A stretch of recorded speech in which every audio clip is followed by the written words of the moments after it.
Cassian. Kassa. Hello, everyone, and welcome to Decoding TV. I am David Chen. And I'm Patrick Willems.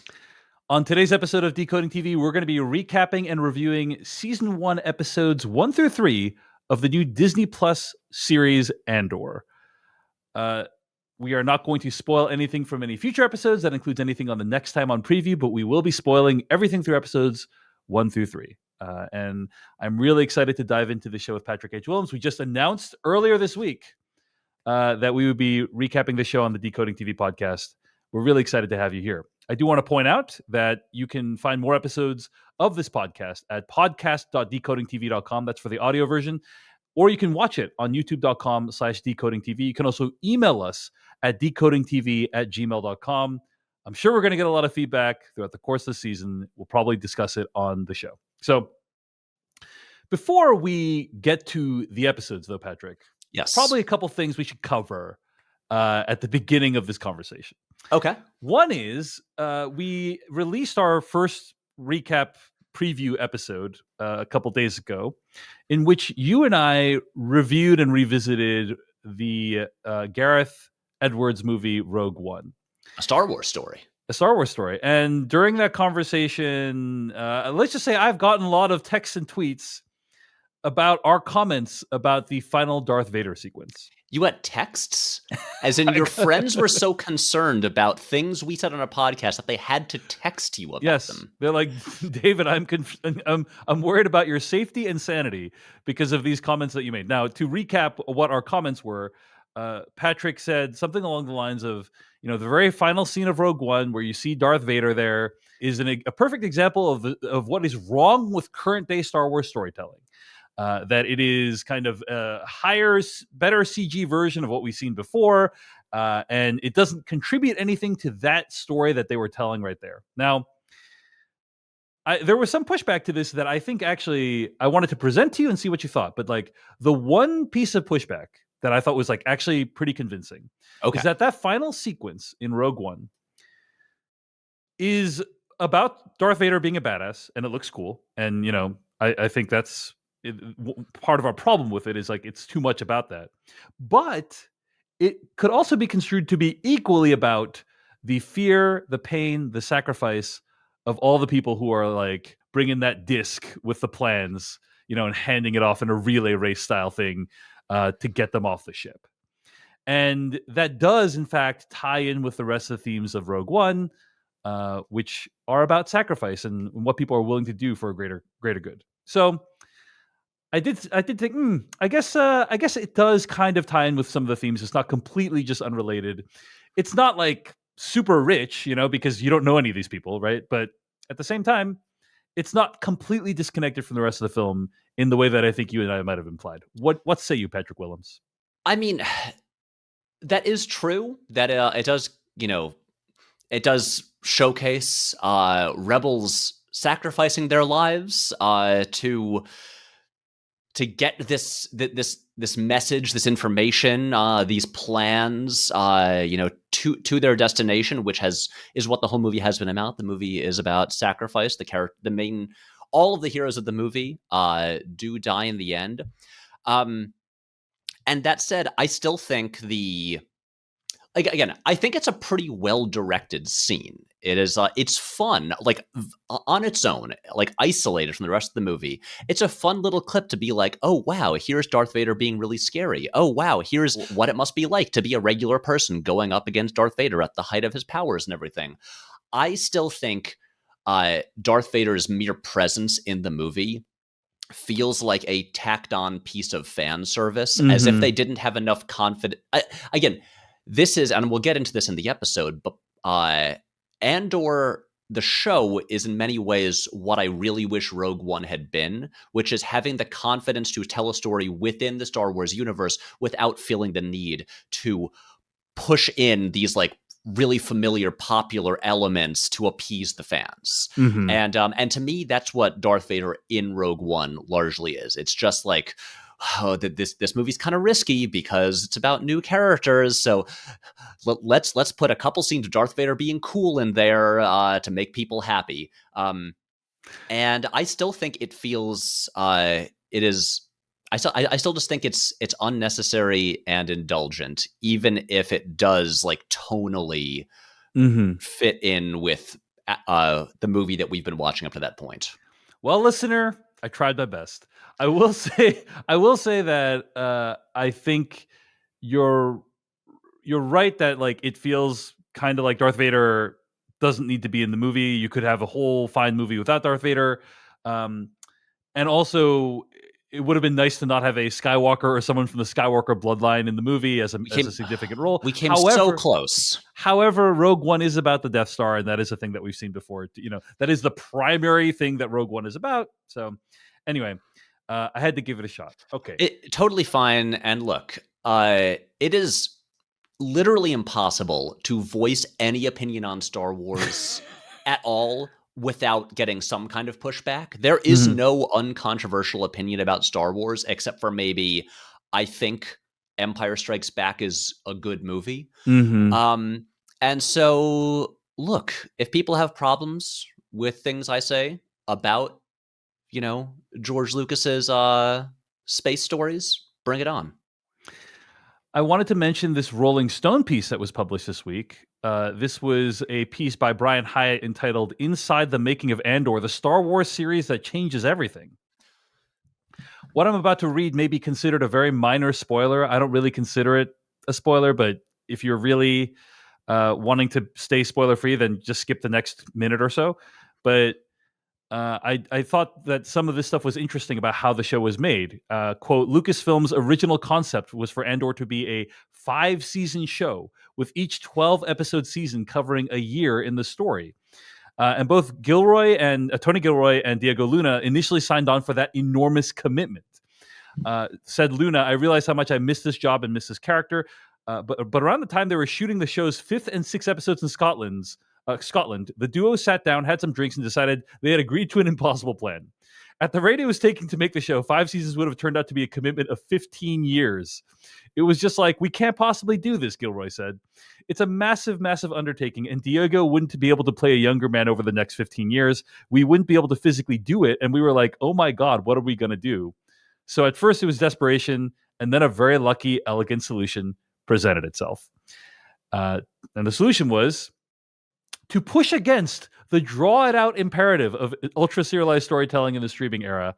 With Lucasfilm's permission, they decided to drastically speed up the pace and turn the show into a 24-episode limited series. Andor's first season, which covers a year's worth of events, was already broken up into 3-episode blocks, each block held by a single director. For season 2, which begins production in November, each 3-episode block will cover 1 year, end quote. So that is a plan for Andor. It's interesting to conceive of it as like, oh, wow, it was almost a 15-year commitment that lasted 5 seasons, and now it's only going to be 2 years. It really would be wild to like.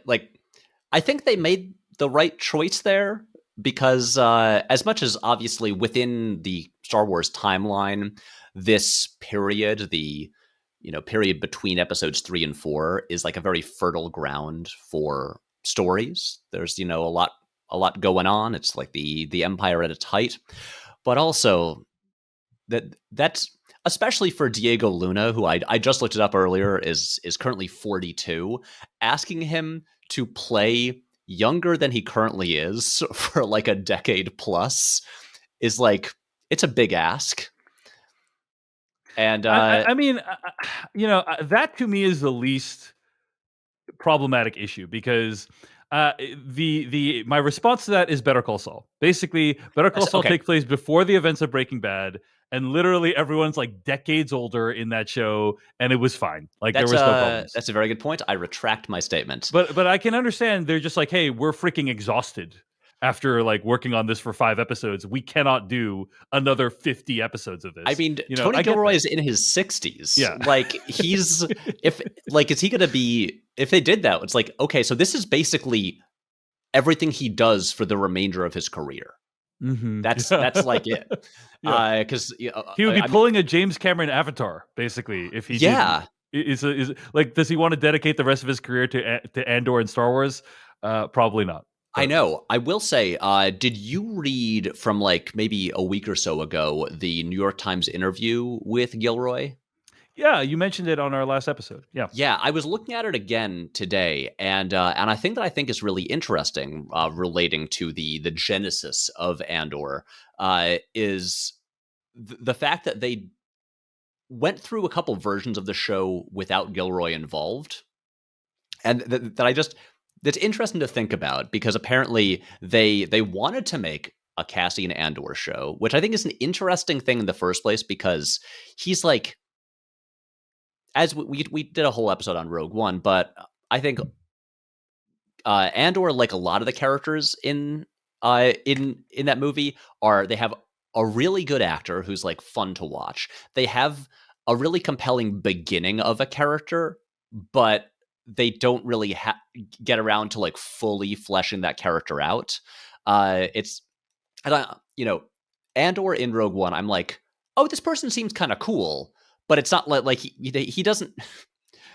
Do you know what I mean? I'm not immediately like, oh my god, I need to know everything about where this character came from. And so, but yet they were set on making. It wasn't like Gilroy came in like while working on it and was like, I'd love to do more with this. Gilroy was done, but Lucasfilm was like, we want more Andor, and they commissioned a pilot script and then just happened to show it to Tony Gilroy, and then he gave notes on it, and what he said was, I found the memo from 4 years ago where I basically said it's Cassian and K2SO storming the Citadel. I don't think you can do that for 20 episodes. So I wrote a whole manifesto in some manic blitz. I said, this is the show you should do.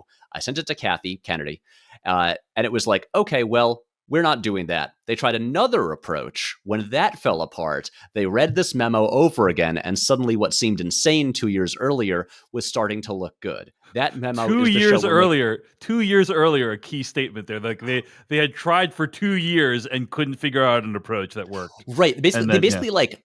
Presumably, it seems like they wrote 2 other pilot scripts and with other people, and then finally just came back to Tony Gilroy, and all this time passes of him, having no intention of.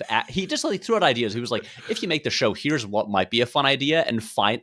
And what I think is also interesting is looking at the timeline of this. I feel like a lot of this was happening during the time when Lucasfilm was maybe having trouble with other projects and like, replacing filmmakers and stuff like that. There's a lot of turnover there. And it's interesting because, famously, the only like Disney era Star Wars movie to have an untroubled production was The Last Jedi. Everything else had some kind of turmoil there. And it seemed like at least from the from the perspective of a lot of like people like us, it seemed like, man, Lucasfilm really seems to be having trouble like letting these filmmakers they hire, like, because they're hiring interesting people, but like letting them commit to their vision and do the thing that they were hired to do without micromanaging or replacing them with other people. And it's interesting to me that eventually they finally came back to Tony Gilroy and were just like, you know what, we're just going to give you basically, it seems like kind of carte blanche to just fully spend multiple years making whatever you want to make, and we're not going to get in your way. And we're all richer for it. It's true. Yeah, let's talk about whether we are richer for it, Andor, episodes 1 through 3. Let's talk about overall thoughts. Yes. What did you think of Andor episodes 1 through 3? And then what we're going to do for the rest of this episode is we're going to talk about each individual character's plotline. We'll take a quick break, and then we're going to talk about episode 3 as an independent unit, because I think there's a lot of stuff that happens in episode 3 that's awesome. That's true. But let's talk about overall thoughts first. Patrick Willems, what did you think? Overall thoughts, I am a fan of the television series Andor. I, as someone who has been very mixed and mostly lukewarm at best on the Disney Plus Star Wars shows, the live action ones. Andor is kind of what I have wanted them all to be. This is so far just from the first 3 episodes, I think it is much more satisfying and just enjoy. Like I'm genuinely really enjoying this show, and it's doing stuff with Star Wars that I'd kind of assumed they weren't going to do. We talked about this on our Rogue One episode, but it seemed like Star Wars was mostly interested in just kind of like replaying greatest hits, rehashing like stuff we've seen before, giving just like a lot of like just playing with the old toys, giving a lot of fan service moments, Boba Fett riding Rancors and stuff like that, just going back to Tatooine again and again and again and again. So far in Andor, in the first 3 episodes, no Tatooine. No, not even no Tatooine, no desert planets that play a significant role as far as I can tell. I mean, so the place where Cassian lives is kind of barren, but it's like it's wet. There's mud. There's also trees. So yeah, no desert planet, which is great. But it is a Star Wars show that does not seem remotely interested in fan service, that is not cramming in cameos from like beloved minor characters. It is it's doing what I've always wanted, at least so far, which is it's just telling a story that happens to be set in the Star Wars universe that is not all about Star Wars. And it's, I mean, we'll get into this in more detail, but it's also doing a thing that I've really wanted to see for a very long time, which is spending a lot of time just showing the lives of pretty ordinary people in this galaxy, people who have jobs and like adult relationships and stuff like that. People who aren't the leaders of rebellions or royalty or chosen ones or bounty hunters, just fairly ordinary people. And I think it feels genuinely fresh and unique compared to, I mean, maybe all the Star Wars ever. I'm not saying this is like a miracle and the greatest show I've ever seen, but I think it's genuinely good, and I'm really hooked and having a great time so far. Agreed with pretty much every single thing you said. I think that what is exciting to me about a show like Andor is all the stuff you said. It's like there's no lightsabers, there's no Tatooine, there's no Force, right? For some people, they're like, well, why would you want to watch it then? Like, why would you want to watch that as a Star Wars thing? And it's my reaction is it's a big universe that Star Wars introduces to you, starting with Episode 4, right? It's a huge, all this stuff that's happening, and it's like, what if we just zoomed in on a tiny corner of that and like explored interesting stories there? That's what I want. I don't want anything that has anything to do with Luke Skywalker and the Skywalker bloodline anymore. Like. David, can I jump in and read one quote from Gilroy that Sure. I think is says a lot? Sure. It was from this New York Times interview from last week, where he says, was it? I remember having a conversation with Kathy Kennedy, and she said, "We can do anything." I would say, "What do you mean by anything?" If I wanted to inherit the wind in Star Wars, could I do that? And my God, we could. We could do a hospital show in Star Wars. How many beings exist in that galaxy? All those plumbers and farmers and anesthesiologists, they all have lives. And that is something that I've, like, for instance, I think that I would always say, like, semi-joking but kind of serious to my friends when they announced the Obi-Wan show, which is like, I would just say, I hope the whole show is just him hanging out at like the pod racing track with a bunch of losers like every episode, and just like a slice of life kind of thing. And this Andor so far is like closer to that than I would have expected. Yeah, and I would say that I don't think Marvel has done quite what Tony Gilroy just described, but it's come closer to it than Star Wars has, right?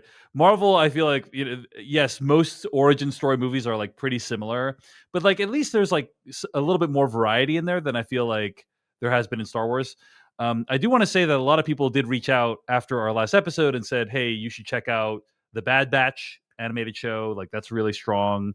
And also Visions, right? Basically the non-live action stuff has been really strong from Star Wars perspective.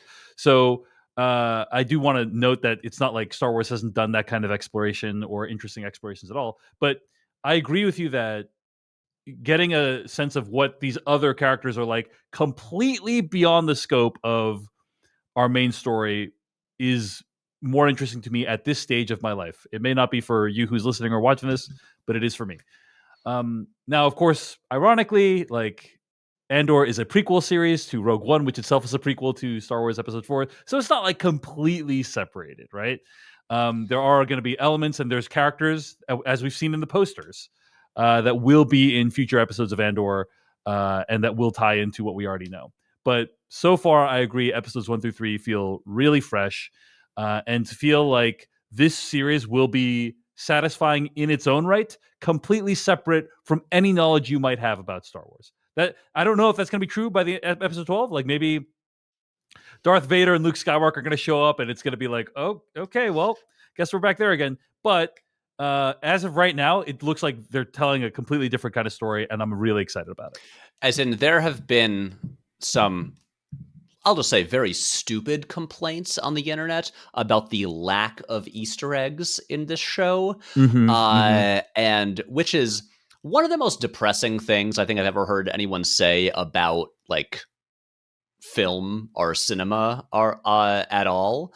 Just the idea that people have become so conditioned to watch things specifically to look for references to other things as if it's like looking at them as basically a puzzle instead of like a piece of narrative art is just it's bleak. That's a bleak opinion, and I feel the opposite about it. I really enjoy watching a Star Wars thing that is not designed to make me just do the Leo pointing meme every 5 minutes. It is really bleak, and unfortunately, I think it's a very dominant part of the discourse today. You know, a lot of people, I think of art as a puzzle to be solved or as a set of Easter eggs to be discovered, as opposed to a narrative to be enjoyed in its own right. And that's a bummer, I think. And I'm glad that Andor is bucking that trend and saying we're not concerned with any of that stuff. So before we get even, I know this has been the longest preamble possible, but before we even get into the main episodes themselves, there's a couple of meta elements to the episodes that we should just mention real quick. Andor has like a title sequence. Just thought I'd throw it out there. I thought it's kind of cool, like the title coming into folding in from space and so on, and the logo and such. It looks like there's a planet, and then no, it's the symbol. Yeah. And you also get some nice haunting Nicholas Britell strings over that little title sequence. Yeah. It's not, not quite the banger that his Succession theme song is, but it's a striking little melody at the beginning. He did some great work in episodes 1 through 3. Nicholas Britell, the composer. We start the show, episode 1, on Morlana 1, which is also entitled. It also has the words Preox Morlana Corporate Zone in the opening credits, and I love they just throw you in. They don't even explain what any of this is. And we're going to talk about Andor's storyline in the first 2 episodes. Andor shows up at. Do you want to say it's also BBY5? BBY5.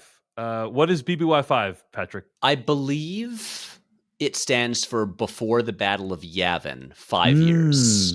Got it. Which is I'm curious if this is like a term used within the galaxy. Is it if everyone looks at the Battle of Yavin as basically such a major event that it's like a turning point in the entire history? You divide history into before the Battle of Yavin to after the Battle of Yavin. Yeah, right. Interesting. And or if it's just like a helpful thing for the audience's sake, 5 years before that. Well, if it's trying to be helpful to the audience, as a newcomer to Star Wars live action shows, relatively, it wasn't helpful because I was like, "What is that?" Also, to be clear, I what I just told you, I read that on the internet. I did not watch the episode and be like, yes, I know what this means. So there is this kind of Blade Runner-y universe or world that Andor arrives on, and he kind of takes this big walk down the street, and he shows up at this, let's say, nightclub. I would say it's a brothel.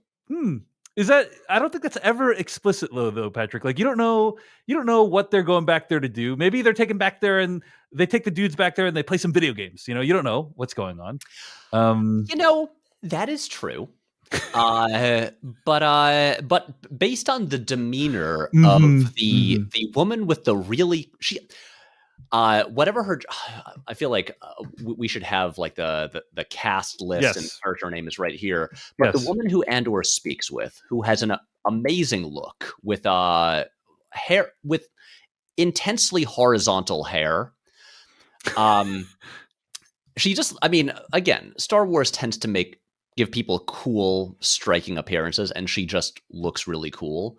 But based on how friendly she is with him and the other people they're complaining about, like, not being served, it strikes me as some kind of brothel. Which also, But assuming the actor, by the way, is Margaret Clooney, who plays that person in the space brothel, allegedly. Yeah. Does she have a character name?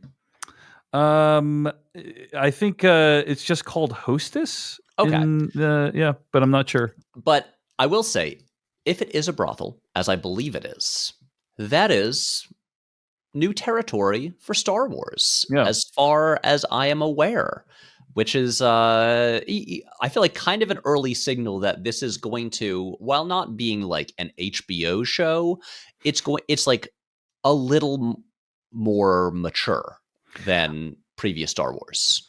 I believe it was your colleague, Adam Lance Garcia, that pointed out that this is the first Star Wars property that has used the S word in it. Is that right? It is. Yes. I sat up when that happened. I was like, that is a word that I've never heard at least in live action Star Wars. And it only it is said once. They do say bastards several times. So a lot of ground being broken in the Star Wars universe left and right. All right. So the reason Andor is there is because he's looking for his sister, who he grew up with in Kenari, and we see that in flashbacks. But she's not there. They can't find her. No one uses the real name there, so he kind of leaves empty-handed without really that much of a lead, as far as I could tell. But the 2 sentry guards there are really angry at Andor that he got to see a hostess first. And so they try to shake him down outside of the place. And they also don't like the way he's looking at them. And they have a problem with his whole vibe. Yeah. Yes. And there's actually a really brilliant sequence when he's kind of like they're kind of approaching him from behind, and the frame kind of stays on Andor's face for a really long time. And I think you're meant to kind of try to understand all the emotions roiling underneath the surface under Andor. Like, what should he do? All the calculations he's making. He essentially reluctantly kills both dudes. I think he accidentally kills the first one. He accidentally kills the first one, and then he realizes, oh, there's no way, to quote Al Pacino in Heat, why, once you are at murder one, why leave a living witness, right? So he knows that it's better off for him if he just kills both of them. And I will say, I think this is a really effectively done sequence when the first guy who's like, when he's like on his knees on the ground is like genuinely like freaked out and scared and sad when realizing that the other guy is dead. And it really holds on Andor for a long time, as you can see him like before he shoots the guy, as he's like calculating like all his options, like potential outcomes, until he finally makes the decision. This is as much as this is now our second introduction to Cassian Andor in the dark alley killing a person, just like he is in Rogue One. In Rogue One, he does it pretty quickly, as if it's he like barely hesitates in Rogue One. Exactly. In this, there is cold-blooded in Rogue One. In this, there's a lot of hesitation, as he has to think through it, and then finally arrives at that decision. And so again, you can see I guess the character development that we have to go through over the course of these 2 seasons. And that's the show is planting its flag, I think, with this scene, and basically saying like, okay, you saw him at the beginning of Rogue One, you saw him at the beginning of this show, like this series, Andor, is going to take you from this character who doesn't know how to handle himself, like probably could have gotten out of this situation if he was like older and wiser, from this guy who's reluctantly defending himself to cold-blooded murdering on behalf of the rebellion. Like that's the arc of the show, and I'm here for it. That's a good arc. I'm interested in where that's going to go. Okay, Also, I just want to say, this city looks awesome. Just like these back streets and everything. These like sort of like plexiglass kind of like pods in the walls with people in them. There's like a hologram alien dancer in the brothel / nightclub, whatever. It's just, I mean, we've come to expect like a pretty high level of production design and visuals from modern era Star Wars.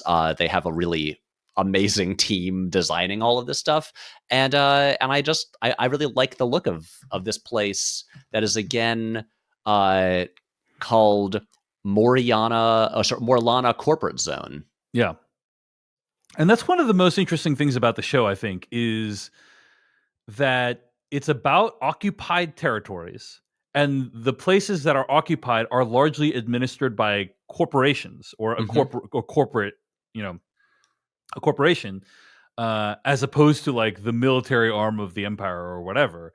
And I think definitely a lot of like shades of the Iraq War, I would say, in the story, and the use of private contractors in war and things of that nature. So I'm kind of curious, like what the show's going to say about that. I think it probably will have something to say about it, which really interests me. All right, so obviously this creates a lot of problems for Andor, but he goes back to Ferrix and meets his friend, a woman mechanic / inventory specialist, I wrote in my notes, but her name is Bix. Wait, you're not going to talk about everyone's favorite droid? Oh yeah, sorry. I should say he kind of wakes up at with B2 EMO, right? Yeah. Which is, I gotta say, I got some real TARS from Interstellar flashback. And we all love TARS. Yeah. Oh yeah, for sure. But it's kind of like this kind of. It's kind of the same cadence of tone, like the same voice quality and cadence of tone as TARS, and also like both TARS in Interstellar and B2 EMO are like these rundown, kind of broken, barely functional. It feels like they're barely functional robots. But yes, we do meet his robot friend. He's a little blocky red guy. Yeah. Just Star Wars has consistently been great at droid designs, and I think this is another really cool one. And it also, it's the kind of droid that probably not a top of the line droid. It's what they could afford. Well, we later learn it's like decades old, because Yeah. I think we see B2AMO in a flashback when he's picked up, right? So, but speaking of flashbacks, maybe we should talk about the flashback now, because like when he kind of before he wakes up on Ferrix, Andor has a flashback of when he was a child, and there's a whole sequence of flashbacks we see throughout the episode, basically.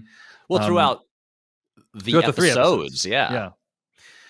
And it shows him kind of with a bunch of other kids on Kenari, which is, we later learn, is an abandoned Imperial mining planet, where there was some kind of mining disaster, and apparently after that, the Empire left it behind. And so, and I'm curious about this. He lived with like a band of kids. Yeah. And I'm wondering, were their parents killed in the mining disaster, and then they ended up kind of forming their own little community? Because the clothing that they're wearing seems like it was kind of made from harvested.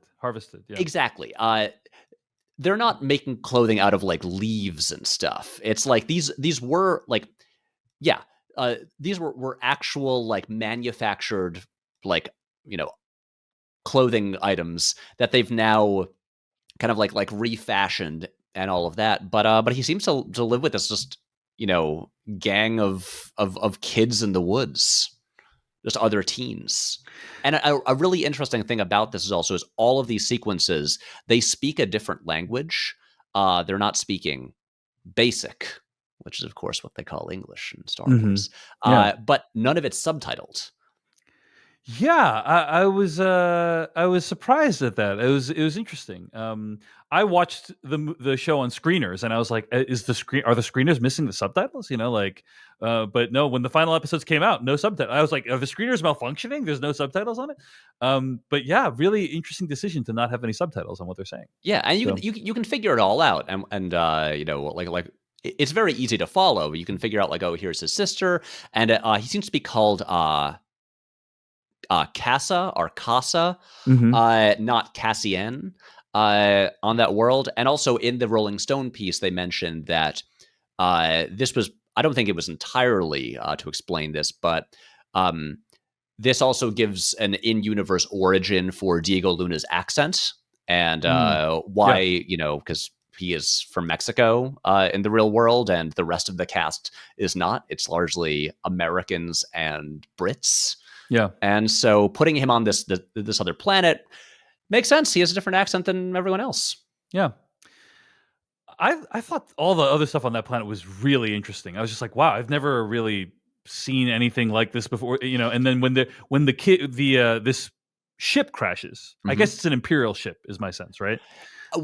This is a thing that I'm also interested in, because the uniforms that the people on the ship are wearing don't seem to be like traditional Imperial uniforms, and also the people on there mostly seem to have like yellow skin and seem to as if they're from like a specific alien race. And so it could be Imperial, because a lot of things are in this world, in this part of the timeline, because this would presumably be maybe like 15 years ago or so.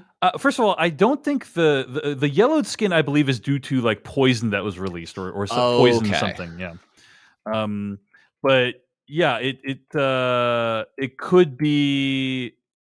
And I think our sense is that the mining disaster happened before the events of the flashbacks. Yes, right? yes. Yeah. So the big mining disaster happened, and then like maybe someone went back down to like do reconnaissance in the ship. Something went wrong with the ship or something like that. Those kids look like they've been there for a while, like living in the woods. Because the thing is, Marva, when she shows up later, is like, hey, like there's an Imperial frigate on the way. So I assume it's an Imperial ship, as to why. But anyway. It makes sense. Marva being Fiona Shaw's character, right? Yeah. And I loved all that stuff with the kids kind of approaching the ship, like they have like a plan. They're like organized, they have like a plan of attack.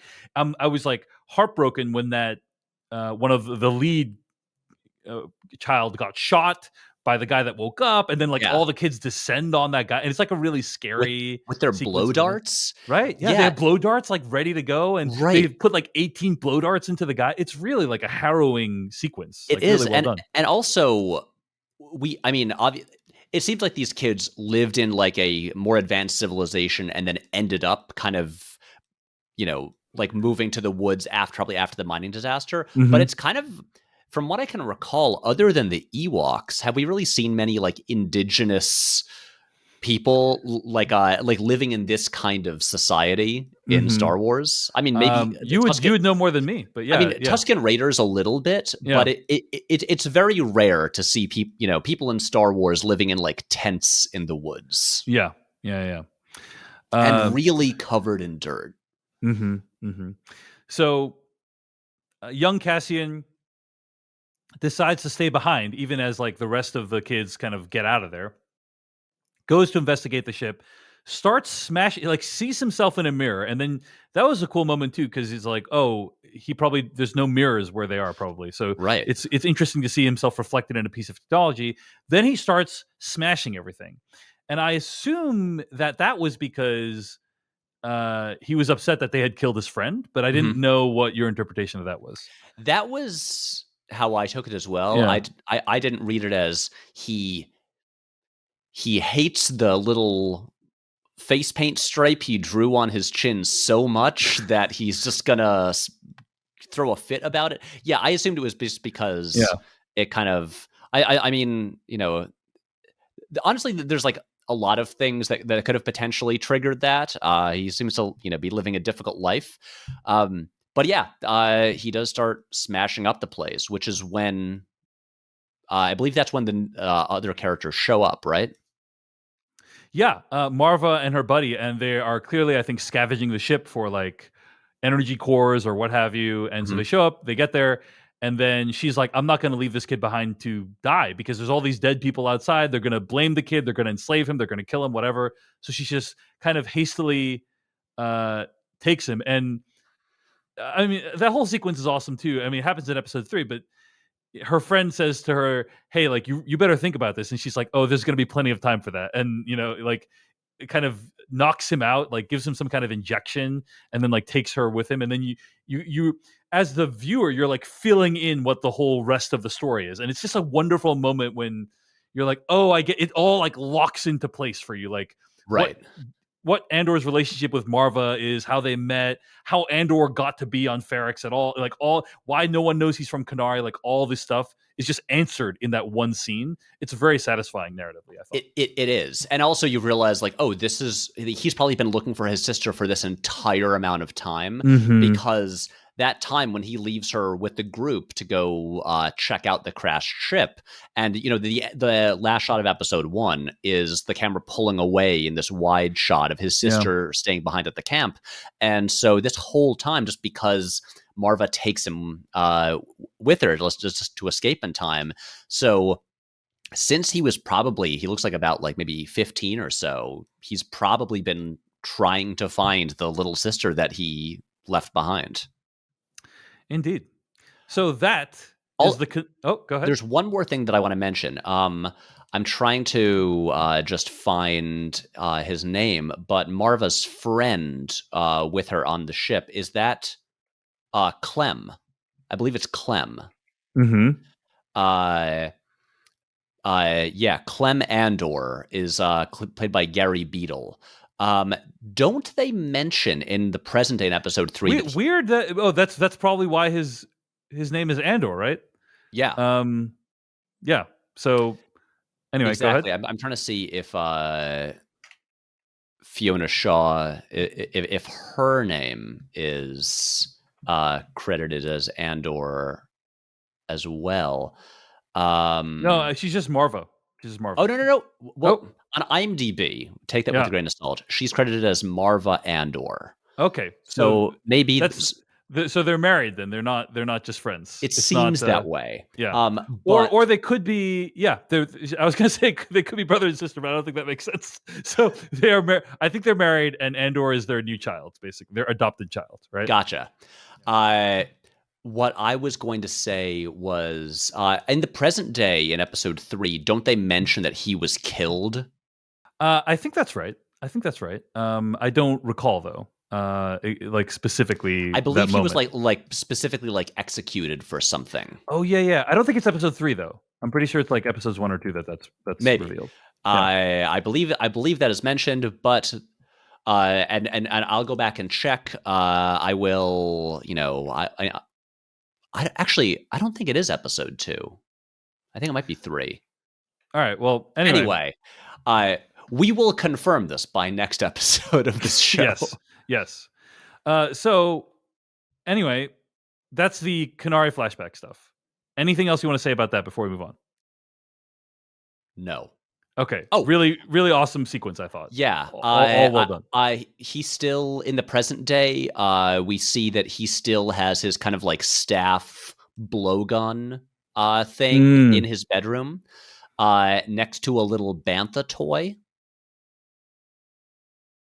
So nice little. That's what we call it, I believe, in the business, an Easter egg. That is, yeah. So some people, I'm sure, were so thrilled and relieved. It was like being in a desert and finding an oasis. Oh, thank God, a bantha toy, something that reminds me of Tatooine. Okay, so Andor wakes up on Ferrix. He has some flashbacks. He meets his friend Bix, and he says, "I have something to sell." An NS9 Starpath unit, Imperial Seal still intact. This was just slightly confusing to me because I thought, did he get this off of those dudes that he just killed? But no, it's presumably something that he got like a long time ago.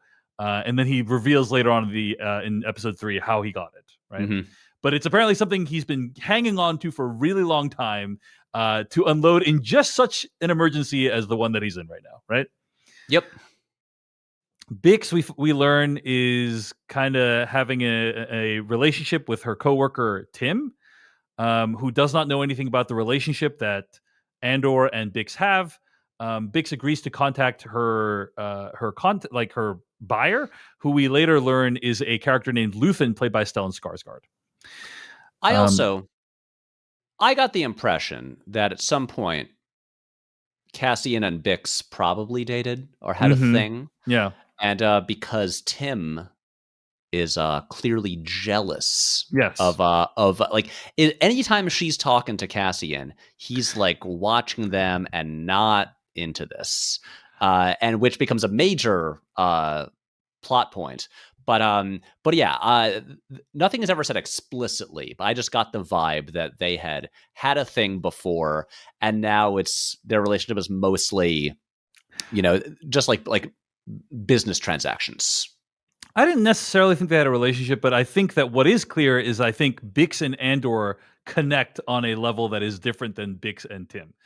I would say, honestly, the biggest weakness of these 3 episodes is the kind of Bix-Tim relationship, because Tim is so unlikable right from the get-go, like, that his eventual death really didn't have that much of an impact on me. I know they try to fill it in. They have a little kind of, tender moment between Bix and Tim when she comes back one night, but it didn't feel like that was the only one minor thing about the first 3 episodes that I was like, oh, not loving the Tim thing, because they had to kill him off, and they didn't really just have very much time to build that guy up before he does some terrible shit and they kill him. David, it's okay. You could admit that you just don't like Scottish people.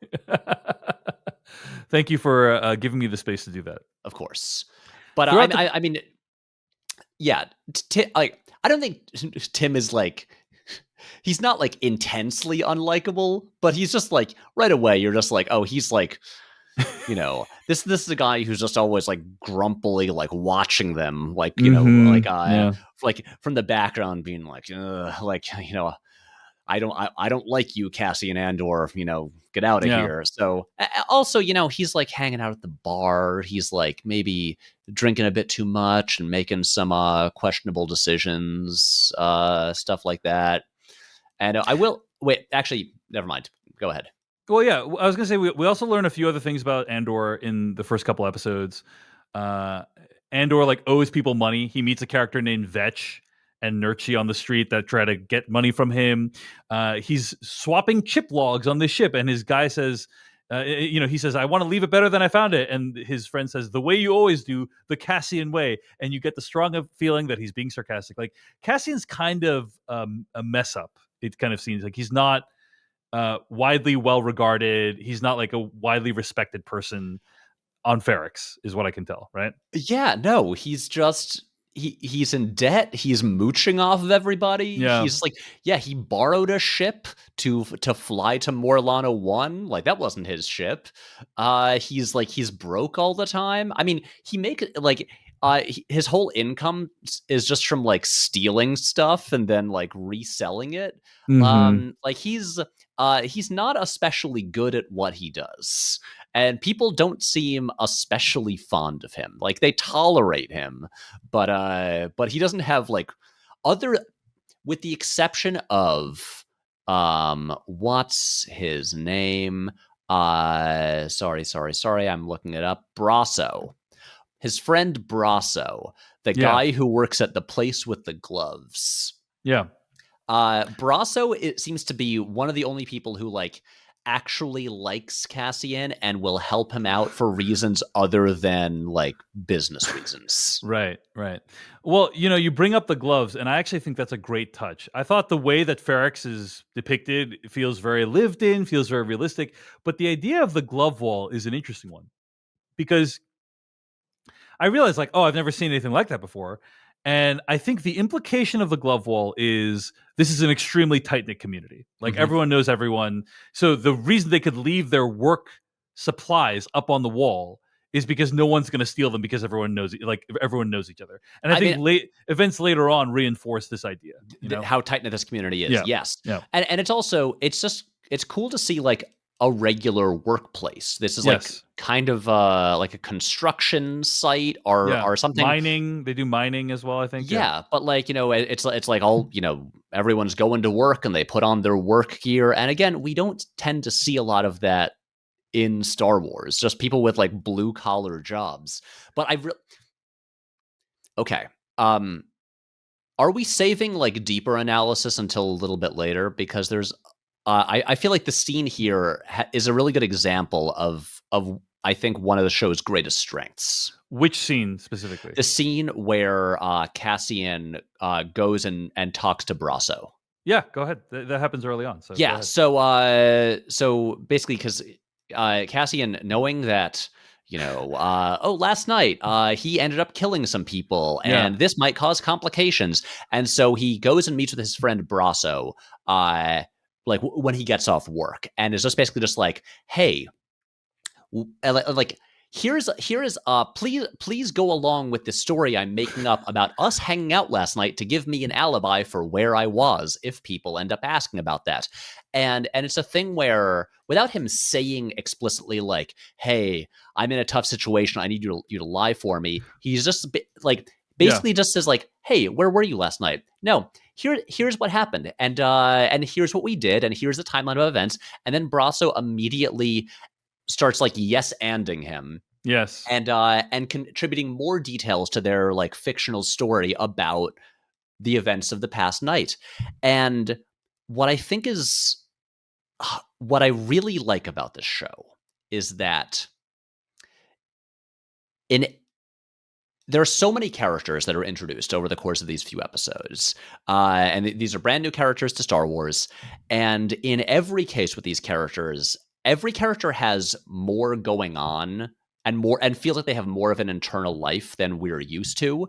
Like, they have existing relationships with each other. There are characters who are jealous, or they are lazy, or they are like frustrated with their jobs. They are they're like kind of greedy. They always have. It's clear that these characters, like, they want things, or they have like that they have actual feelings outside of just being like, I'm a crime boss and I do crime, and if you want to my help, you've got to give me money. Which is, that's not like a huge criticism, but that's how a lot of characters that we meet in Star Wars things often are. And here I'm just like, oh wow, these are like immediately like feel like three-dimensional characters who have lives, and we are jumping in, and like they have existing relationships and everything, and just seeing like, oh, like Cassian and Brasso within like 30 seconds have like, oh, this is a rapport that they have that has been built up over years. And they have like a way of talking to each other that is like clearly like there is an actual friendship here.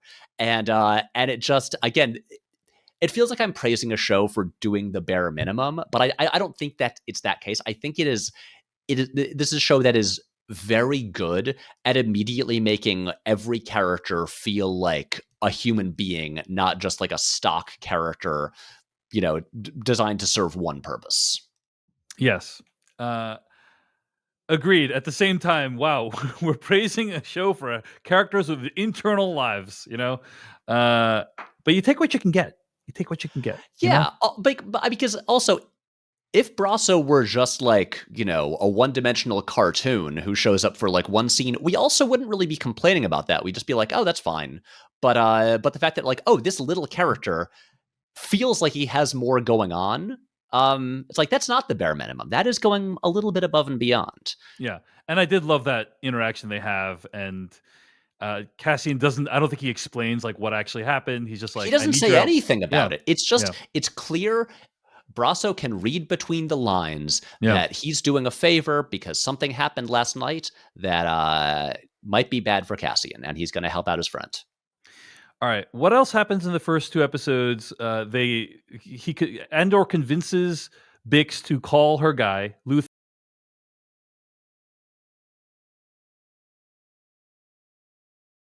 He starts just really like kind of they fill in the color of his visit to the planet. Like, he's on the bus with he's on the space bus with this guy and just hanging out with the guy. And it's like, wow, okay. And I don't think we're ever going to see that character again, like the guy he's talking to. Yeah. And, there are, it's wild. It's a Star Wars show that has, that has dialogue scenes and introduces characters just to kind of flesh out the world, and that are not just there to like for lore purposes.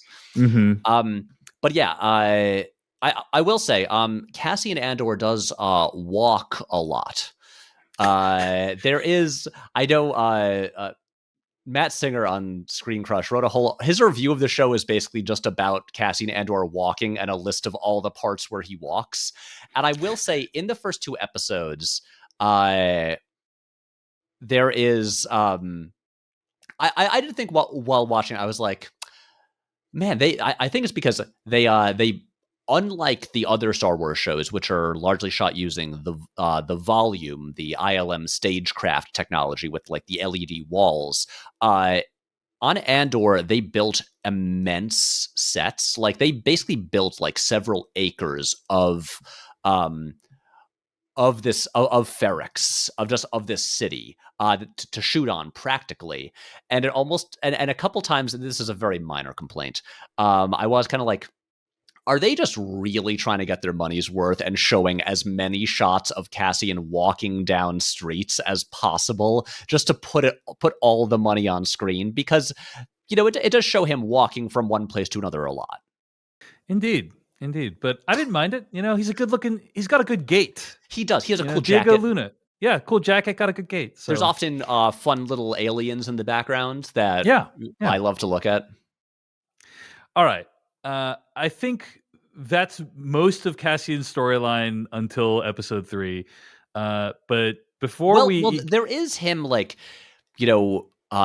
once, I guess, once people start looking for someone who matches his description, there is like the scene where he talks to Marva, played by Fiona Shaw, for the first time, and she is just pissed at him because she's heard about the fact that there's someone who is wanted for questioning that is a male from Canary, and they start running through all the people they know who they might have told that he's from Canary. They're like Jezzy, Samo, etc. They have this whole list, probably some of who are on Wikipedia. Right. Yeah. But it's a thing where, so she's basically like kind of his adoptive mother. Yeah.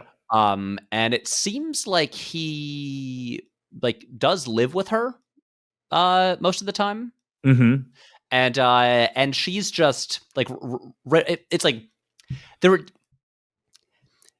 in the scene where they interact for the first time, like in the present day, there's a sense that there's not a ton of warmth there. It is clear that she cares about him and his safety, but is also just immediately just mad that he messed up the rules because they have a whole backstory they created about what planet he was actually born on. And somehow he screwed up and gave away to somebody his actual birthplace. And now it looks like their whole lives might come crumbling down. And again, I like this thing like right away. She, the first time these characters have a scene together, it like without giving obvious exposition, they're communicating to the audience that okay, like what their lives have been like, what their relationship is like, all of this stuff about like the rest of their lives. And I think it's good stuff. Also, Fiona Shaw is always very good. Yeah, she's awesome. I do wonder if she's going to appear in more than these. She's only in episodes 2 and 3, and I wonder, because Cassian does leave Ferrix at the end of episode 3. So I'm like, is that the end of her? I would not be surprised if it was the end, because she's also like, it's a beautiful final shot for her. It's kind of like pulling out as she's weeping on the ashes of their broken household. Yeah. But yeah, it's a good observation that there's not that much warmth there. I felt that way. I wasn't like, oh, this is like the loving mom who like, Cassian like really loves back and lots of warm feelings. I mean, I think because Cassian is kind of not the most successful dude who everyone reveres and admires, and has made a mess of things, you can probably sense that the impact that's had on Marva as well, right? So yeah, also, I mean, look, she was like a scavenger. That was like her job, a scavenger, and then her husband, it seems like, got like captured and executed. Mm-hmm. So I imagine that they instilled Cassian with, I guess, skills to survive in difficult situations, right. But it's not like they were, like it doesn't seem like it was a wonderful, loving household. Indeed. All right. Before we move on, Patrick, let's take a quick break and talk about where people can find more of your work on the internet if they're enjoying this conversation. Absolutely.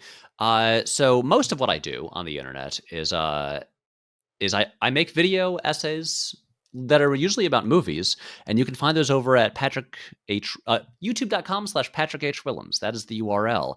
I will say, in terms of Star Wars related stuff, I made my final Star Wars related video in February 2020.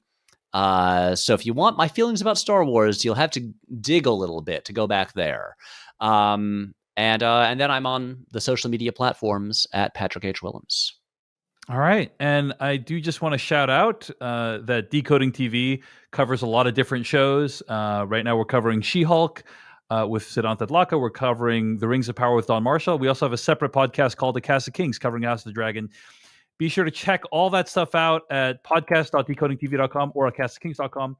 And if you want to support this show, decodingtv.com, become a paid member. That's how you can do that. I also want to give a shout out to the Episodic Medium podcast. Episodic Medium newsletter, which is a newsletter I consider essential to my online media consumption habits.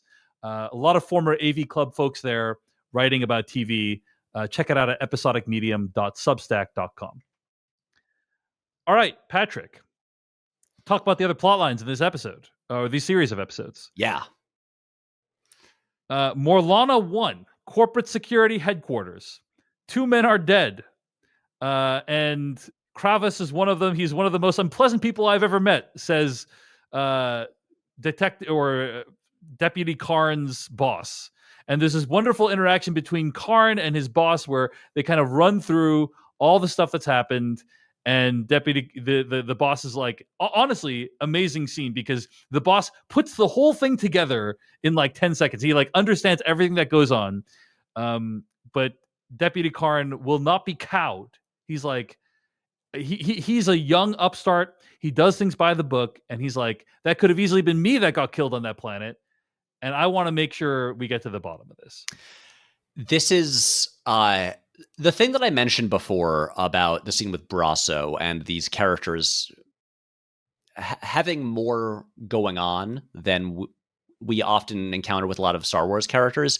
This was really the scene where I kind of sat up and went, oh, wow, I've never seen a scene quite like this in Star Wars. Like, we've seen lots of scenes of Imperial officers, like, talking about Imperial things and following orders and stuff like that. But here we have two people who are working, I guess, in an Empire adjacent thing. It's like a security company that it seems like they were contracted by the Empire to do things. But you have these two employees, and one of them, he does figure out, like the boss, like he have a sense of what happened, but is also just like, I don't like this guy. He sucked. This seems like it would be a big headache. Let's just kind of brush it under the rug and move on with our lives and not make a big deal about it, which is not a thing we usually see like Imperial folks doing. And then we have Karn, who is... I mean, we saw a little bit of it in Rogue One, where Krennic is a middle manager type person who's trying to manipulate his superiors into getting the outcome that he wants. But exactly, and but it's also usually it's not usually like that in right. And again, I love Krennic. Krennic is like maybe my favorite character in Rogue One, because we're not used to seeing these middle manager type people. And Andor doubles down on the like complicated middle manager type people, because then you have, it's Karn, right? Yeah. And then Karn, who is like, the vibe I get from him is Gareth on the British Office, who became Dwight in the American Office, which is the kind of person who's like, they're kind of a loser and don't have a lot of friends, and get this office job and just have like this like really unearned loyalty toward the company, and kind of put all their energy into just being like, look, we have to put the company first, and I am here for, this is the team that I'm on, and I want to do a really good job, and I'm very excited about this tiny little bit of power that I have, and I want to just like get like like follow that like as hard as I can, and like because I want to be my ultimate dream in life is to be the boss at this company I work for, and that's the vibe I get from Karn, where it's like everyone around him doesn't seem to like, all his coworkers just seem to put up with him. And he's just very concerned that 2 employees of the company were killed. And he's going to go all in on this one thing and just figuring this out because it's his one chance to feel powerful and like get to order people around. Because then eventually in episode 2, sorry to skip ahead slightly, but when he's like there with actual people who are, you know, either going on the mission down to Ferrix, and he's there with people who are actually like trained soldiers or actually like have like firearms and stuff like that, and he's put in a spot to give like a speech kind of to the troops, and it's so pathetic, and all he can do is just like rehash like inspiring aphorisms he's heard before, and no one is taking him seriously. And I'm just like, I never see this kind of person in Star Wars. And this guy, again, he as a person, he sucks so much, but he's such an interesting Weasley little character. And I want to watch. So I hope he continues for like the whole season because he's so interesting. I'm gonna put this out there, Patrick. I think you're great stuff on Karn. Cyril Karn is his first name. By the way. What a good name. Yeah. I think that you're being a little bit hard on him, okay? Because I actually think that the show makes him slightly sympathetic. Now, let me say a couple things. Let me say a couple things. First of all, my favorite line from their first interaction was when he says, his boss says to him, like, we want to minimize the time the Empire spends thinking about Preox Morlana. That's what he says. Anyone who's ever been in a corporate environment, and I have for like a decade, knows that is something that a lot of people want to do. When you're presenting with the bosses or whatever, minimize the time they need to spend thinking about what you're doing, because ideally you're taking care of everything. Everything's under control, and they don't need to be like, what's going on with this? What's going on? You know, like, because if they're doing that, then it means they're not happy with something. So right. You want to minimize, and if you're like, there's been a murder, we're going to blah, blah, blah, you know, then it's like, okay, now they're all up in your stuff. Let's make all of our lives easier. Let's minimize the time. Okay.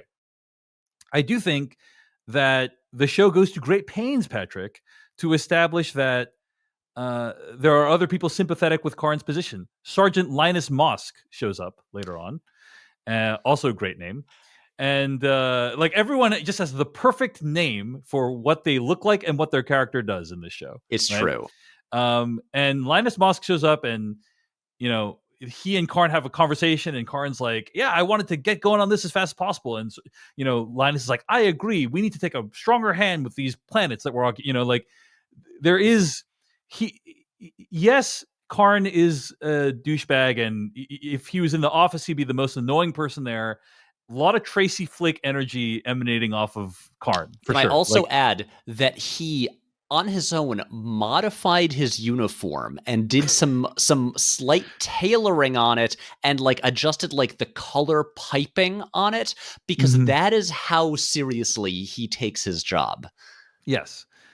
But I think that we are meant to at least a tiny bit sympathize that, hey, this guy's just had some of his coworkers murdered, and he wants to get to the bottom of it. And yes, he is a very annoying person in the service of that, but there was a tiny part of me that was like, oh, this is just a guy trying to do the right thing. You could easily see a movie, Patrick, that's told from his perspective where he is the good guy. Oh, absolutely. You know? That's what I'm saying. I think this is what makes him so compelling. Yeah. Because the thing is, you were really hard on him just now. So I was really hard on him. Well, because it's the thing. I think that, you know, this reaction about like his coworkers being murdered does largely come from his intense loyalty toward the company, and being like, you know, anything bad happens to anyone at the company, you know, like this is my team. And so it's almost less them being like people who were murdered, and more like the company was dishonored. And we need to do what is right. But it's like, again, he's like kind of a pathetic character. And so I kind of pity him a little bit. Yeah, sure. And again, I was hard on him because, like you said, if we encountered him in real life, we would not want to spend much time with him. Right. I just think he's very interesting, and I think I think his reasons for doing what he does and going all in on trying to like solve this case are less about him caring about human life and more about him caring about the corporation. Fair enough. Well, let's get to episode 3, Patrick. I'll just start by saying I'm really glad they released these first 3 episodes at a time.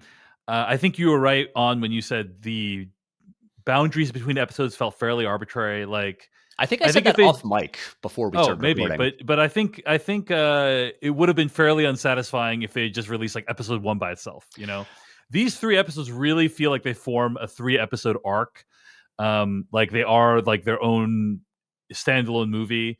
If this was the entirety of Andor, like just these 3 episodes, I'd actually feel like, oh, that was pretty cool. Like, but anyway, yeah, go ahead. And I agree. I mean, they definitely made the right call releasing the 3 together, because the first 2 episodes, while I think they're compelling and I like the characters and stuff like that, they are fairly slow. They're mostly, characters talking in their homes and stuff like that. There isn't like, it really takes until episode 3 for like to get some like a huge jolt of energy in the show. Episodes 1 and 2 are a lot of like laying the groundwork and all of that. And I was a little concerned when episode 1 ended and it just kind of ends with like all the threads going. There's no, it felt kind of like they shot episodes 1 and like it. The vibe I got when episode 1 ended, I was like, is this going to be one of those situations, like every Netflix show where, oh, it's a 12-hour movie and they just kind of split them in random places. And because that's a thing that a lot of people are frustrated with. But having seen the first 3 episodes, what I really like about this, and then also having read, stuff that Tony Gilroy has said about it, is that even if the like episode, if like the dividing lines between like episodes 1 and 2 and 2 and 3 are a little bit arbitrary, like they just kind of stop and then pick up again in the next one, the 3 episodes together are like such a contained arc that like there is an ending to episode 3, and then it really seems like 4 through 6 will be their own thing. They will function as these units. And so I like, the first 3 episodes are kind of like one giant size episode. And it does actually feel like a satisfying story is told across those 3. And so that really made up for my initial, like uncertainty about the episode structure there. But episode 3, things really kick in. Yeah. I thought episode 3 was amazing. It's really good. It just, the pacing of it, the way it ramps up, the score, the sound design of it was just really, really good. And so it's basically the men on Ferrix are like the ship shows up from Morlana and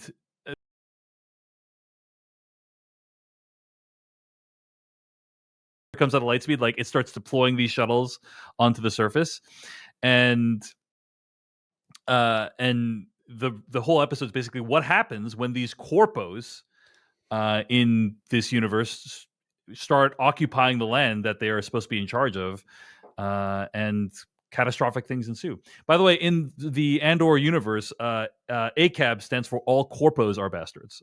I thought that was something that I think comes through in the episodes. It's true. So, yeah. And also, Stellan Skarsgård's character does say bastards several times. Yeah. Also, a thing that I want to point out, because we haven't mentioned him by name, Toby Haynes directed the first 3 episodes, and I believe directs a few other episodes later in the season. David, are you familiar with Toby Haynes' directing work? A little bit. Didn't he do some Black Mirror? I think he did one episode. I think it was it the USS Callister episode? Yeah. Yes, that's right. Yeah. Because I've been a fan of Toby Haynes ever since he did a like 5-episode run of Doctor Who. He did like the 2-part finale to season 5, which I think is the best season of Doctor Who. Then the Christmas special, and then the opening 2 episodes for season 6. And back then, this was like 2010, 2010 and 2011, I was so struck by how well directed those episodes were, and just the sense of scale that he brought to a show that was often, considered like a little janky and cheap.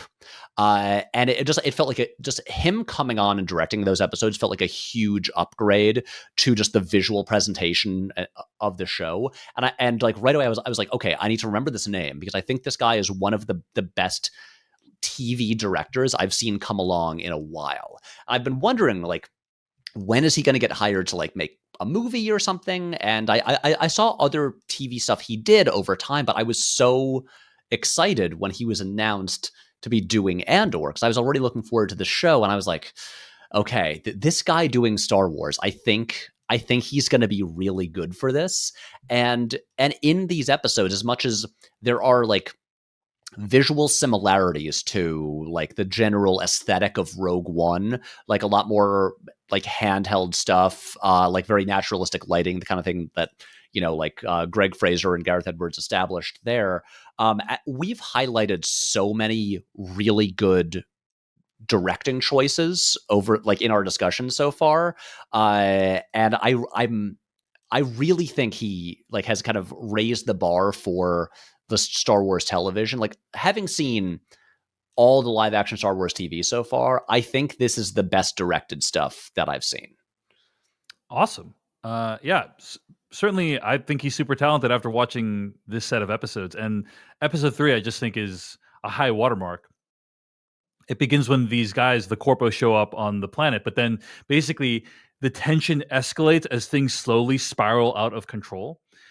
They show up at Marva's house, and they kind of take her aside, and then you hear Andor calling in on the B2 EMO droid, and they use that comms link to kind of detect his location. I do want to say, I think that is a Rogue One reference, because in Rogue One, there's also a scene where Andor calls K2SO like when they're at Scarif, and his voice comes through the droid again. So I was like, right. I wonder if that's a Rogue One reference. Anyway, you'd think he'd have learned from this this instance not to do it again. I don't think anything bad happened as a result of the latter instance, though. But I think it was a similar situation where his voice goes through it.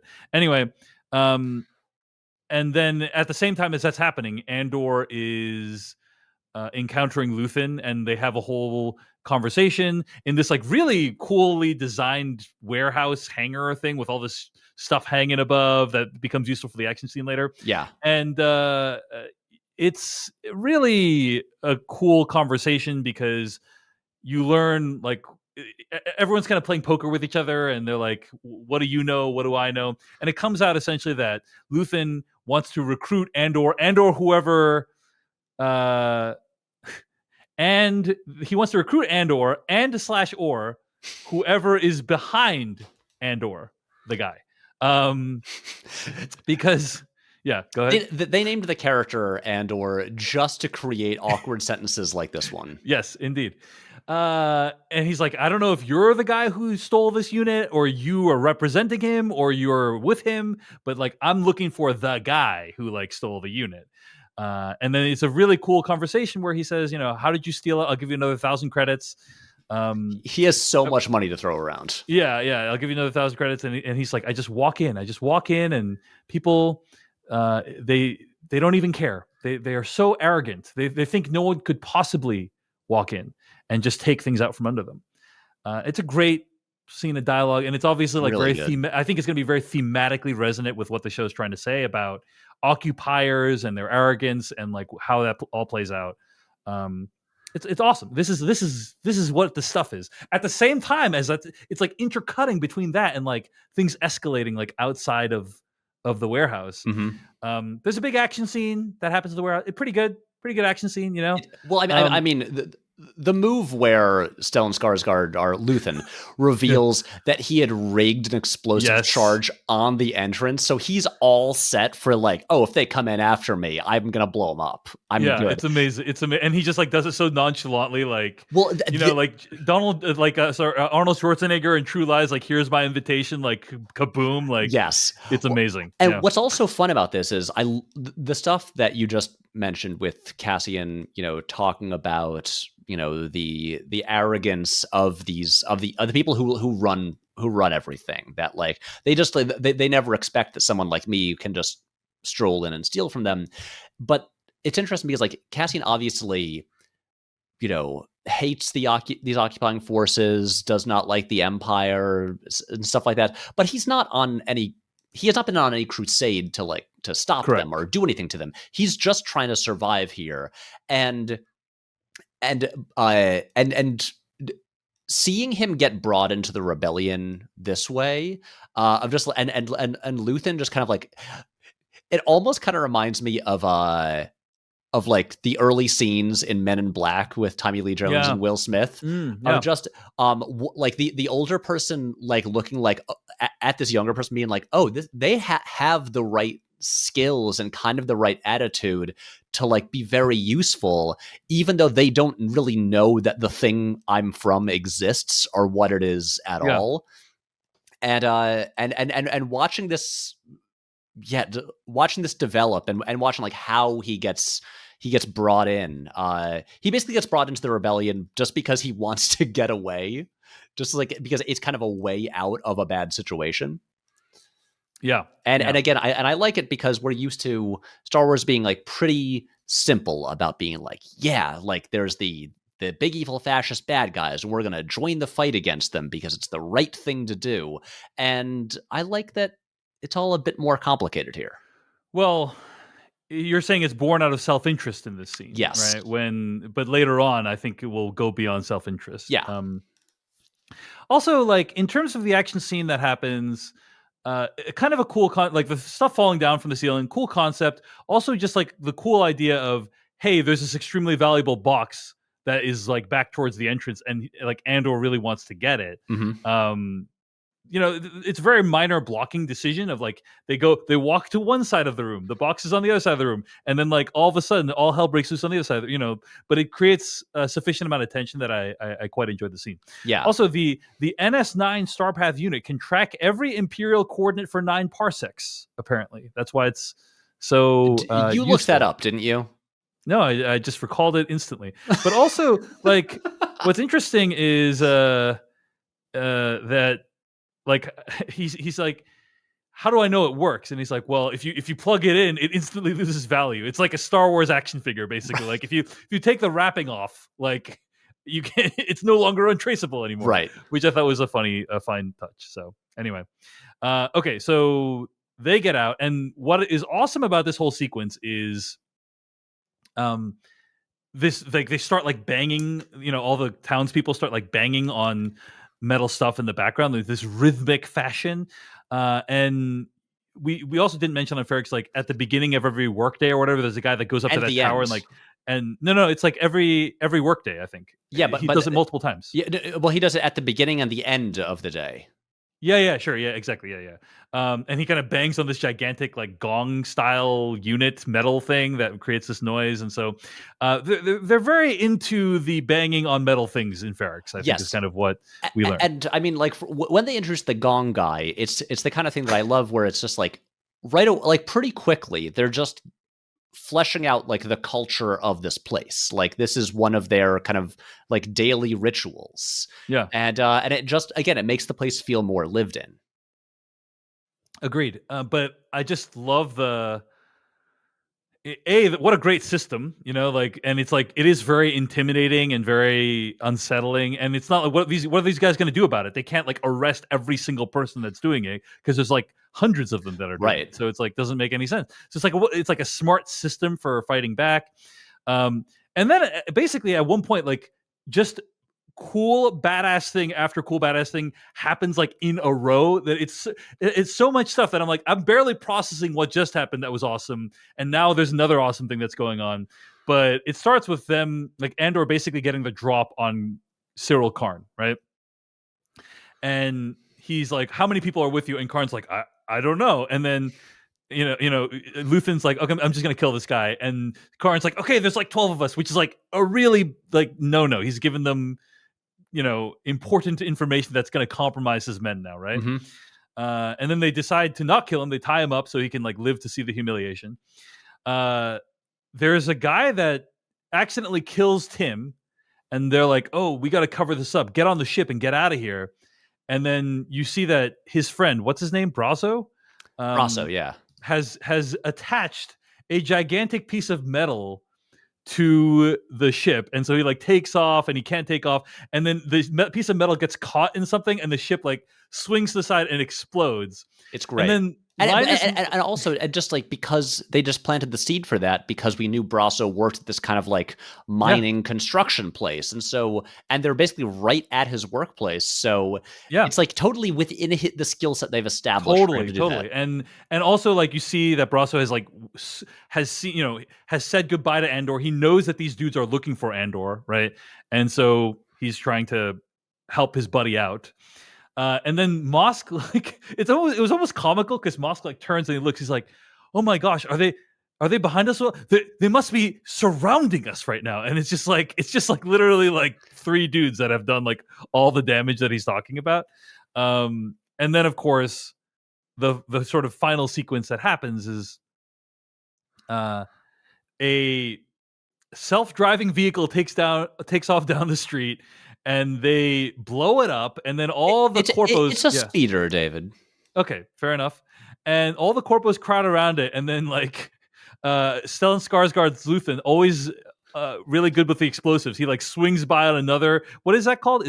I thought that was... Okay, a speeder is like the car. The thing. Car, yeah. Or the land speeder. Like the one that Luke has in Episode 4.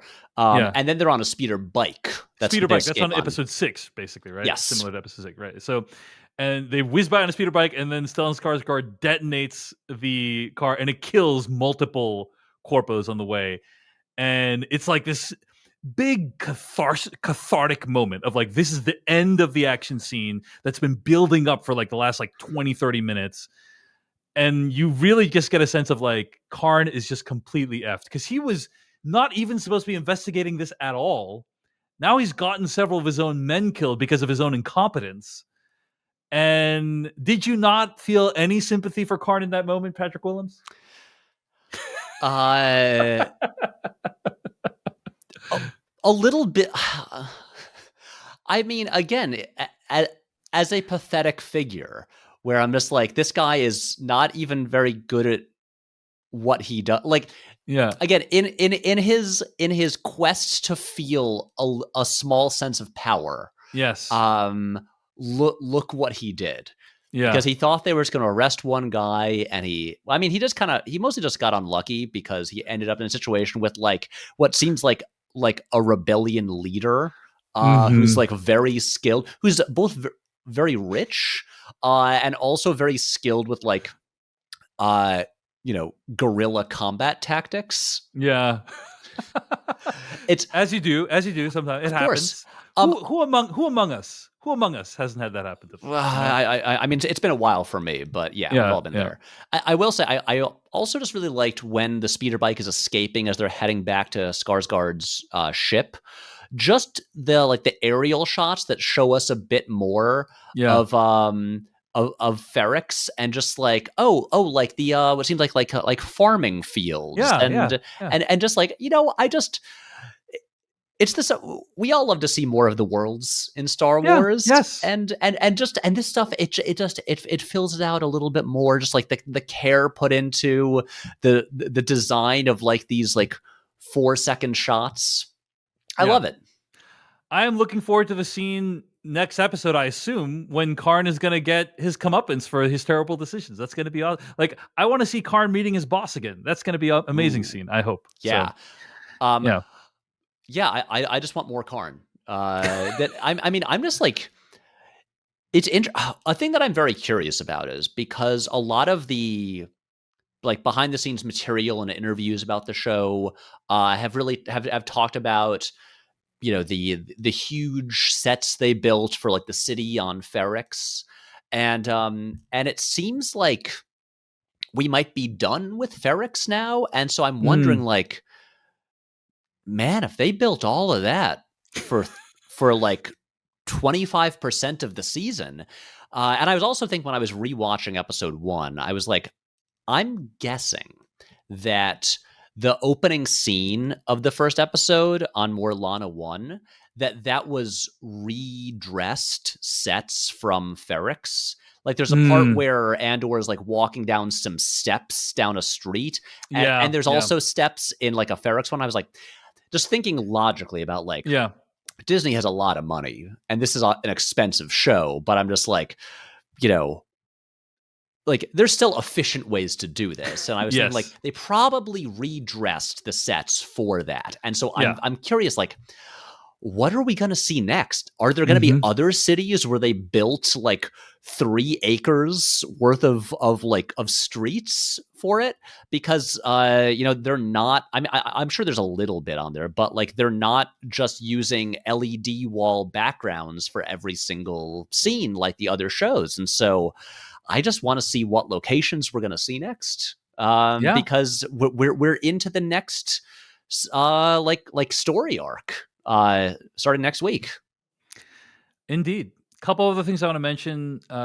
I do think the shell shock that Karn is experiencing at the end of the episode is really palpable. Like he just has this look on his face, like Joe Bluth, I've made a huge tiny mistake. Like he's just really, and his Linus Mosk needs to be like, dude, we got to get out of here. And he's like, he doesn't even know what to do at that point. It's amazing, right? Linus is also, I feel like I didn't talk enough about him. An incredible character, another Scotsman. 100%, yeah. And that's a guy who's more experienced and better at his job than Karn is. Like has, actually knows how to like lead a battalion. Yeah. But also seems like very eager to, he seems like he just wants to shoot people. Yeah. Like Karn wants to order people around in the office. Linus wants to like be outside and to like hold people up at gunpoint. By the way, Linus Mosk played by Alex Ferns, who is recently seen as Commissioner Pete Savage in Matt Reeves' The Batman. Oh my God! Yeah. Yes. I think he was the guy that like got like his face was gonna get eaten by rats in the Batman, if I'm not mistaken, right? Yes. So yeah, he's the guy who has the one F-bomb in the Batman. Who says nice. Happy effing Halloween to the Batman. He like delivers the speech to the like the press conference after the mayor is murdered. Yeah. Wow, and he has an American accent there. Yeah, got a lot of range. So yeah. Well, hey, this is the thing. All these like big American productions shooting in the UK. Yeah. The episode of Andor, episode 3 ends. The music is swelling. We get a glimpse of each character, basically, boom, boom, boom, like montage of like every single character, and where they are. Bix is very upset about Tim's death. I thought the scene with Marvo was very beautiful. Like kind of she's crying and understands that her life with Andor is probably over at this point. And there is a moment when Andor is on the ship, and it cuts back and forth between Andor seeing the sunlight from when he was a child on Kenari and Marva was taken off, and now he is from Ferrix with this other dude taken off, and basically like both of these characters in his life showing him what his future is going to be. And I thought that was a nice little visual parallel there. So, yeah. Anyway, a lot of great stuff. Like great. I was at the end. I was like, I'm satisfied. That was like a very satisfying 3 episodes of the show. Definitely. So. Also, as you were saying that, I'm wondering, did we actually talk about Tim reporting Cassian and like? Oh, we didn't. We didn't. We mentioned how traitorous Tim was and annoying, but we didn't mention that he actually reported him, which was like, wow, you really hate that character. And that really seemed to come down to him, like following Bix, seeing her meet Cassian at a bar, drinking a bit himself, and then being like, I'm going to go report this guy. And so and then he gets shot by the very people that he sent the report to. Yeah. It's also, I want to say, it's interesting watching a Star Wars thing where it's not just faceless stormtroopers as like the bad guys in these shootouts. Just watching like, human beings. It's just having faces on the people in these shootouts. It's kind of like a new little wrinkle. Refreshing. Yeah. It's refreshing. But yeah, I think it's to show, the idea is to show you that, hey, like loyalty is not rewarded in the Empire or the Corpo version of the Empire, right? Right. With Tim, and also like Tim is ultimately a subject. He's ultimately a part of an occupied territory, and he will be treated as such no matter how much useful information he provides. Well, a thing that I actually do want to say. Are we considering Ferrix an occupied territory? Because I would think of an occupied territory as like Jeddah in Rogue One, where there's just like there's like a Star Destroyer hovering inside the atmosphere. They're like mining Kyber there. There are stormtroopers in the streets. This feels to me like just an ordinary planet that's just there. Here's what you're right, because it doesn't seem like there's a ton of corpos there. Right, in general, right? I mean, and in fact, one of the people says it's been a while since we've seen any like blue suits or whatever he calls corpos. Right. Sergeant Linus Mosk says, "quote We need a stronger hand," or this might not be an exact quotation, but he basically says, "We need a stronger hand with these outer planets. Corporate tactical forces are the Empire's first line of defense." So that's what he says. So maybe like technically they belong to the Empire, or they're under the control of the Empire. But maybe my sense is they kind of let them do their own thing most of the time. Right. I mean, my sense. Yeah. I think the Empire generally rules over everything. Yeah. But there's a lot of planets. Yeah, exactly. Yeah. There's a lot of planets, not that many forces. And I love that this is a show that's actually like really in-depth exploring what it actually means for the Empire to rule everything, right? Like you can't have a Darth Vader on every planet. Like you can't have an emperor on every planet, but you can have these corpos. Exactly. Visiting planets. You can have corpos visiting planets sometimes. That's kind of what you can get. Yes. And it also feels like the Galactic Civil War that the original trilogy is about has not really gotten started yet. Like it seems like Luthen is, like in the early stages of the rebellion. He's like a rich guy who's like, gathering resources and funds and stuff, but it doesn't seem like there is an active war happening right now. Yeah. Yeah. I suspect we'll find out, but yeah, I think we're probably going to see it develop through the course of the show. So yeah, exciting stuff. Anything else, Patrick Willems? I don't think so. I'm just, I said in the last episode why I agreed to do the podcast with you, that I was optimistic about this show, and I feel like you will feel similarly here. It's really nice to see that our optimism was rewarded, that it is genuinely the fresh, exciting show to kind of like revitalize our interest in Star Wars. Indeed. Well, you can find more episodes of this podcast at podcast.decodingtv.com. Email us. Let us know what you thought of the first 3 episodes at decodingtv@gmail.com. And if you want to support the show, you can go to decodingtv.com, become a paid member. You get early episodes, ad-free episodes, and bonus episodes whenever we can record them. Patrick Willems, thanks so much for chatting with me today, man. Really appreciate it. David Chen, pleasure as always. Thank you so much for for asking me to do this show. I'm excited to spend the next couple months doing this.